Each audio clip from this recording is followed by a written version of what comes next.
السلام علیکم، میں ہوں طیب حنیف۔ دوستو، پاکستان تحریک انصاف کی واضح لیڈ کو اب اقلیت میں تبدیل نہیں کیا جا سکتا۔ ایک بہت بڑی ڈیولپمنٹ پاکستان تحریک انصاف کی حکومت آ رہی ہے، اور اس حکومت کے آنے سے پہلے عمران خان کو جیل سے نکالنے کے لیے اب پریشر آنا سٹارٹ ہو چکا ہے۔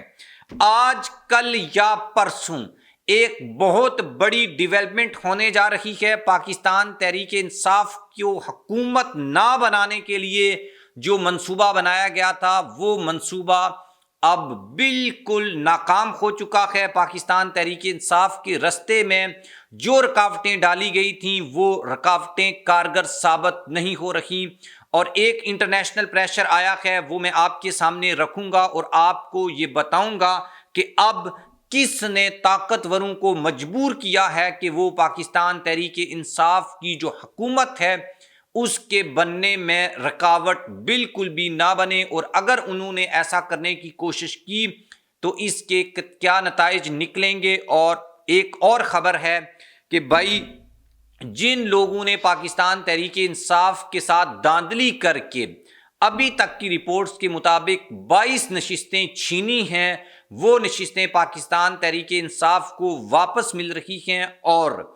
ایک ریٹرننگ آفیسر اس وقت ہائی کورٹ میں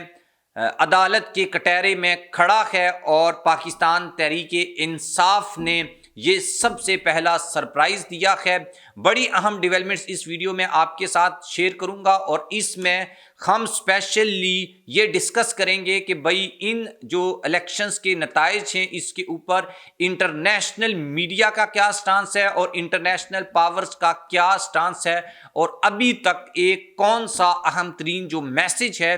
وہ سینڈ کیا گیا ہے۔ آپ میرے چینل کو سبسکرائب کر لیں، بیل آئیکن کو پریس کر لیں۔ جو لوگ ہمیں فیس بک کے اوپر دیکھتے ہیں، ویڈیو کو لائک اور شیئر ضرور کیا کریں، اور اسپیشلی ایک چیز میں آپ سے کہتا ہوں کہ بھائی، آپ کا جو حلقہ ہے جہاں سے آپ ہماری یہ ویڈیو دیکھ رہے ہیں، اس حلقے کو کومنٹس باکس میں جا کر مینشن کریں، اور آپ کے حلقے میں جو کچھ ہوا، جو بھی کینڈیڈیٹ تھا، اس کی پوزیشن کیا تھی، کیا توقع کے مطابق وہاں پر نتائج آئے، یا پھر پہلے پاکستان تحریک انصاف کے لوگ لیڈنگ میں تھے، پھر ان کی لیڈ ختم ہونا شروع ہوئی اور اچانک جو ہیں وہ نتائج آئے۔ اگر کوئی ایسا واقعہ آپ کے حلقے میں پیش آیا ہے تو اس کے بارے میں ضرور جو ہے وہ لکھیے گا، ہم اس کو رپورٹ بھی کریں گے۔ سب سے پہلے تو آپ کو یہ بتا دیں کہ بھائی، دنیا بھر میں پاکستان کے جو الیکشنز ہیں اس میں جو فریڈم آف ایکسپریشن کو لے کر، اور دوسری جو امپورٹنٹ چیز تھی وہ ریگنگ کو لے کر جس طرح کی خبریں چلیں، وہ ہمارا جو الیکشن کمیشن ہے اس کی کارکردگی کے اوپر ایک بڑا سوالیہ نشان ہے، اور یہ سوالیہ نشان اس وقت زیادہ اہمیت اختیار کر گیا جب پاکستان تحریک انصاف کے لوگ جو ایک بڑی میجورٹی کے ساتھ انیشیل نتائج کے مطابق جیت رکھے تھے، اور پھر ان نتائج کو روکا گیا اور اس کے بعد اس میں منولنگ کرنے کی مبینہ کوشش کی گئی۔ آپ کے پاس جو فارم 45 اور فارم 40 جو 7 ہیں، ان کے مختلف جو نتائج ہیں، نون کے پاس الگ ہیں، پی ٹی آئی کے پاس الگ ہیں، ابتدائی الگ ہیں، بعد کے الگ ہیں۔ یہ ایک بڑا جو ہے وہ کوسچن کریٹ کرتے ہیں اس الیکشن کی کریڈیبلٹی کے اوپر، اور پہلے تو ہم پری پول ریگنگ کی بات کرتے تھے، اس کے اوپر بھی دنیا نے اپنا جو ریئیکشن ہے وہ انپٹ کروایا تھا، لیکن اب اس سے بھی ایک بڑا جو ہے وہ مسئلہ کھڑا ہو گیا ہے۔ وہ مسئلہ یہ ہے جو 70 کے الیکشنز میں ہوا تھا، مطلب طاقتور لوگ یہ نہیں چاہتے تھے کہ بھائی بنگلہ دیش کے مجیب الرحمان کو حکومت دی جائے، اس لیے انہوں نے جو اسمبلی کا اجلاس ہے وہ بلانے سے انکار کیا۔ وہ ایک تاریخ ہے پوری، لیکن کیا اب پاکستان تحریک انصاف جو ایک سادہ اکثریت کے ساتھ یا سب سے لیڈنگ پارٹی بن رہی ہے الیکشن 2024 میں، کیا ان کو یہ موقع فراہم کیا جائے گا کہ وہ حکومت بنا سکیں؟ جتنے بھی تجزیہ کار ہیں، جتنے بھی پولیٹیکل اینالسٹ ہیں، یا جن لوگوں سے میری بات ہوئی ہے، ان کا یہی کہنا ہے کہ اس کے راستے میں رکاوٹیں ڈالنے کی کوشش کی جا رہی ہے کہ بھائی پاکستان تحریک انصاف نہ پنجاب میں حکومت بنا سکے، نہ دوسری KPK میں تو خیر ڈیفینیٹلی وہاں پہ تو کچھ ہو نہیں سکتا، اس کے علاوہ کوئی آپشن نہیں ہے، جبکہ اسلام آباد کی جو حکومت ہے اس کے لیے بھی پاکستان تحریک انصاف کے جو لوگ ہیں آزاد امیدوار، ان کی حکومت کے بجائے انہی امیدواروں کو کسی دوسری سیاسی جماعت میں شامل کروا کے ایک حکومت بنائی جائے، اور پیپلز پارٹی کا نام بھی آ رہا ہے، PMLN کا نام بھی آ رہا ہے، اور اس طرح کی کافی جو چیزیں ہیں وہ ڈسکس میں ہیں۔ لیکن اب جو انٹرنیشنل پریشر ہے اس کی وجہ سے یہ جو پلانس ہیں ان میں ایک بڑی تبدیلی دیکھنے کو آئی ہے۔ ایک تو میں نے آپ کو یہ جب الیکشنز نہیں ہوئے تھے تب ایک بات بتائی تھی کہ جو بنگلہ دیش کے الیکشنز ہیں وہاں پر اپوزیشن نے بائیکاٹ کیا تھا، اور ان نتائج کو، ان الیکشنز کو امریکہ نے، یورپ نے، برطانیہ نے مسترد کر دیا تھا۔ پاکستان میں جب ایک حکومت، ایک پارٹی لیڈنگ پوزیشن میں آ گئی ہے اور اس کے نتیجے میں آپ دوسری سیاسی جماعتوں کو اکٹھا کر کے کوئی حکومت بنانے کا فارمولہ پیش کرتے ہیں، تو اس حکومت کو بین الاقوامی لیول کے اوپر کسی بھی صورت ایکسیپٹ نہیں کیا جائے گا، اور پاکستان تحریک انصاف کی جو حکومت ہے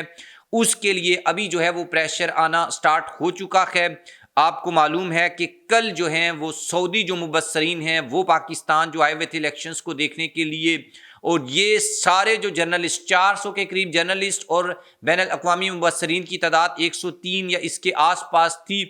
یہ سب لوگ پاکستان صرف اس لیے آئے تھے کہ واپس جا کر اپنی جو حکومتیں ہیں، جس ملک سے یہ آئے تھے وہاں جا کر اپنی حکومتوں کو بتائیں کہ پاکستان میں جو الیکشنز ہیں وہ کس طرح ہوئے، یہ ایکسیپٹیبل ہیں نہیں ہیں، حکومت کس پارٹی کو بنانی چاہیے، اور پھر انہی چیزوں کو دیکھ کر وہ حکومتیں پاکستان کی نئی حکومت کے ساتھ اپنے تعلقات یا جو ریلیشنز ہیں اس کو قائم کریں گی۔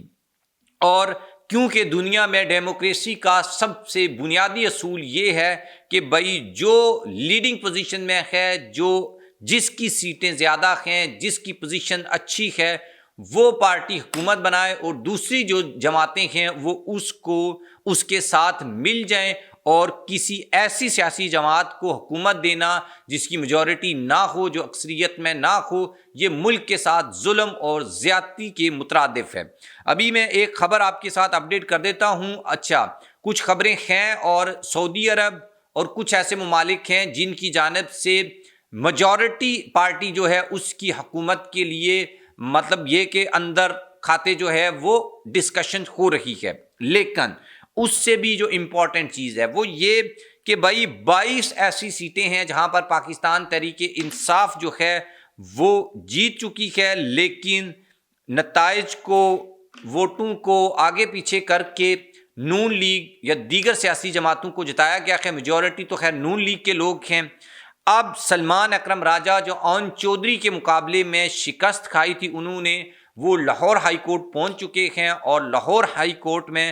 جو چیف جسٹس ہیں باقر نجفی صاحب، ان کی عدالت لگ چکی ہے، اور ریٹرننگ آفیسر ان کے سامنے کھڑے ہیں، اور یہ امید کی جا رہی ہے کہ یہ جو سلمان اکرم راجہ کی شکست ہے یہ فتح میں تبدیل ہوگی، اور اون چودھری کو شکست کا سامنا دیکھنا پڑے گا۔ اس میں ایک ویڈیو پراپر میں نے بنائی ہے جو صرف اسی ٹاپک کے اوپر ہے کہ پاکستان بر سے کون سے بڑے برج الٹنے والے ہیں، اور کون سے بڑے جو ہیں وہ رہنما، ان کی جو فتح ہے وہ شکست میں تبدیل ہو جائے گی۔ مریم، حمزہ، یہ سب لوگ جو ہیں وہ ٹریبونل اور عدالتوں میں جا کر شکست کھا جائیں گے، کیونکہ ان کے مارجن اور مسترد شدہ جو ووٹس ہیں ان کی تعداد میں بہت کم مارجن ہے۔ آپ اس کے بارے میں کیا اوپینین رکھتے ہیں؟ حکومت تحریک انصاف کو بنانی چاہیے، نہیں بنانی چاہیے؟ اچھا، ایک بات میں بھول گیا ہوں، ایک بڑا جو مطالبہ آیا ہے پاکستان تحریک انصاف کی جانب سے بھی اور انٹرنیشنل لیول کے اوپر بھی اس کو ڈسکس کیا جا رہا ہے، وہ عمران خان کی رہائی ہے، اور عمران خان کی جو رہائی ہے اس کے لیے 2-3 جو آپشنز ہیں وہ پیش کیے جا رہے ہیں کہ ان آپشنز کا استعمال کر کے خان صاحب کو جیل سے نکالا جائے، اور پاکستان تحریک انصاف کو ان کی امانت، یعنی ان کی حکومت جو اپریل 2022 میں خان صاحب کو نکالا گیا تھا، وہ واپس جو ہے وہ خان صاحب کے حوالے کر دی جائے اور اقتدار جو ہے وہ خان صاحب کے حوالے کر دیا جائے۔ لیکن آپ کو پتہ ہے کچھ لوگ پسند نہیں کرتے خان صاحب کو، اور اس وقت وہ پاور میں ہیں، اور لیکن چونکہ انٹرنیشنل پریشر بھی ہوگا اور عوام کا پریشر بھی ہوگا، لیٹ سی دیکھتے ہیں کہ طاقتور لوگ عوام کے ساتھ کھڑے ہوتے ہیں یا نواز کے ساتھ کھڑے ہوتے ہیں۔ اب تک کے لیے اتنا ہی، اجازت دیجیے، نیکسٹ ویڈیو میں آپ کے پاس حاضر ہوں گے نئی ڈیولپمنٹس کے ساتھ، نئی باریک وارداتیں جو اس وقت ڈالی جا رہی ہیں ان سے آپ کو آگاہ کریں گے۔ اللہ حافظ۔